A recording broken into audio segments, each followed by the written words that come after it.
Okay, so in this video we're going to start learning about logarithms. We've talked about these a couple times in reference to how to solve linear or exponential equations or power equations.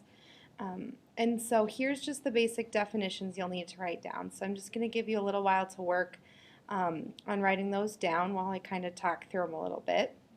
So in all of these situations, it only works when we're working with positive bases.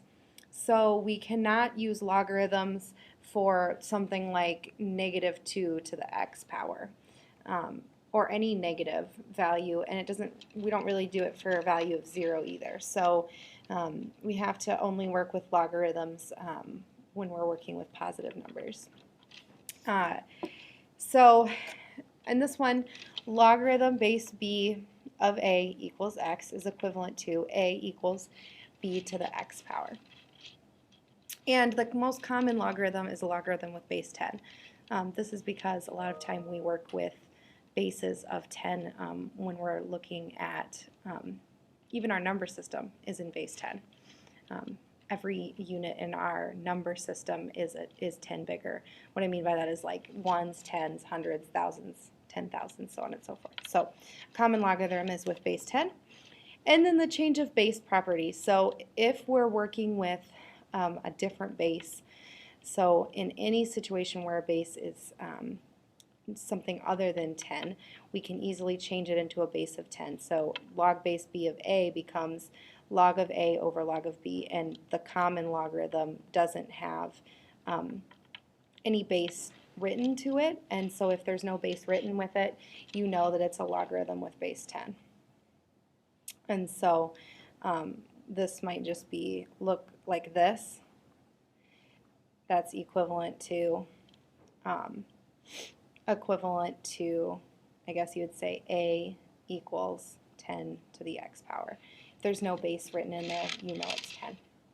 Okay? So we need to go ahead and rewrite an exponential form. For each example that I go through, there's a u-try part. I'm not actually going to give you time to do that during the video, but that's just the before class kind of stuff. So I do one, and if you want to pause it and do it right after I do my example, that's fine, or you can save them all for the end. So rewrite an exponential form.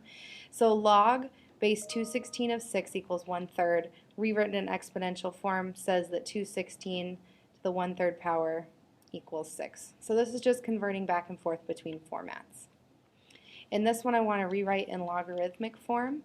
So log of base 1331 of 1/11 equals 1/3.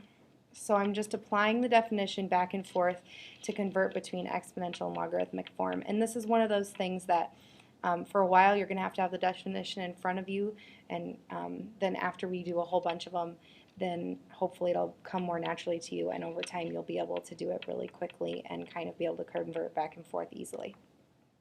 And then for the change of base property, so first of all, the change of base property only works with logarithms, but we can take a power function kind of like this one, and we can solve it in the ways that we have before. We could see if we could put 128 as a power of 4, and we could kind of solve it the way we did in class the other day, or we can use logarithms. So we'll say log base 4 of 128 equals x. So to solve for x, I have to convert this side over here to a log base of 10. And so using the change of base property, I have that the log of 128 divided by the log of 4 equals x.